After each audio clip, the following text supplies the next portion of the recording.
Hi everyone, and welcome to my channel. I'm University Bay, your new source for all things higher education. Today I'm talking all about federal grants and how they can help you pay for college. Get your pencils ready and stay tuned until the end.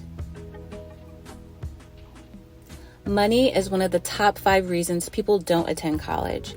The price tag for higher education is intimidating, and no one wants to take on a huge mountain of student loan debt. Federal grants are a great place to start as you create your financial aid plan for college. A grant is money you don't have to pay back and should be considered before seeking out student loans. The first and most important step in acquiring a federal grant is filling out the FAFSA, aka the free application for federal student aid. You can complete the FAFSA at studentaid.gov. I'll link the website in the description. The FAFSA gauges your need for financial assistance during college by looking at the cost of your education and your family's income and assets, including other factors. Studentaid.gov walks you through the process step by step and is loaded with helpful information. To be eligible to receive federal student aid from the United States government, you need to be a citizen of the United States or an eligible non-citizen. Someone with a permanent resident card or a green card is an eligible non-citizen. You will also need a valid Social Security card and tax forms from you or your family if you are a dependent.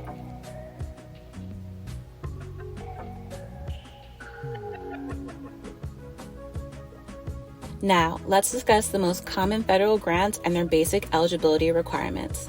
Our first grant, and the most popular, is the federal Pell Grant. The Pell Grant is tuition assistance to undergraduates who are low income or demonstrate financial need. The eligibility requirements for the Pell Grant are not black and white. However, you're likely to qualify if you have an estimated family contribution, or EFC, below $5,711, your family or personal annual income is below $60,000, and you have a high school diploma. If you have already taken out federal loans for college, being in default on those loans may disqualify you for the Pell Grant. The Pell Grant may also disqualify you for certain misdemeanors and felonies on your criminal record. Lastly, it's important that your institution participates in the Pell Grant program. Normally, this isn't an issue. With the Pell Grant, you can receive up to $6,195 annually. Our next grant is the Federal Supplemental Educational Opportunity Grant, or FSOG, as I like to call it. FSOG is campus-based aid for students with exceptional financial need. Funds are issued to students with the most financial need first, and then to other deserving students until funds are exhausted. Students interested in this grant must be pursuing their first bachelor's degree, have an EFC of 0 or close to, and must have received the Pell Grant. In order to receive the Federal Supplemental Educational Grant, a student cannot have a Pell Grant overpayment or be in default on federal loans. Like the Pell Grant, you also need to make sure your school is participating in the FSOG program. With FSOG, you can receive from $100 to $4,000 annually.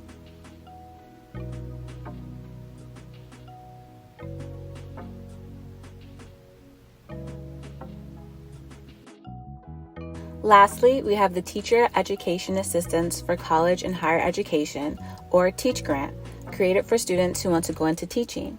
To be eligible for the TEACH Grant, you must be enrolled as an undergraduate, post-baccalaureate, or graduate student.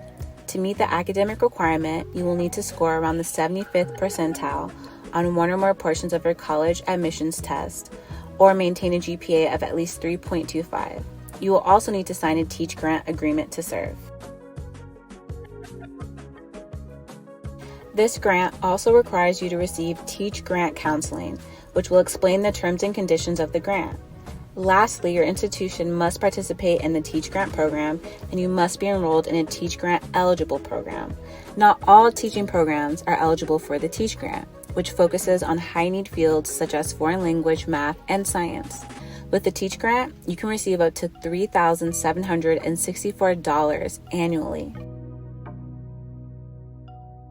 Before wrapping up this video, I'd like to go over the few situations where you may have to repay your federal grants. I know, grants aren't usually repaid, but they do come with expectations you as a student need to uphold.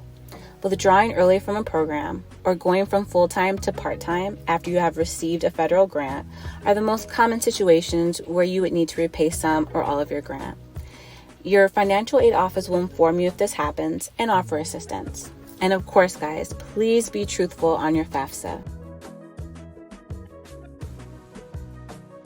Thanks for making it to the end of this video.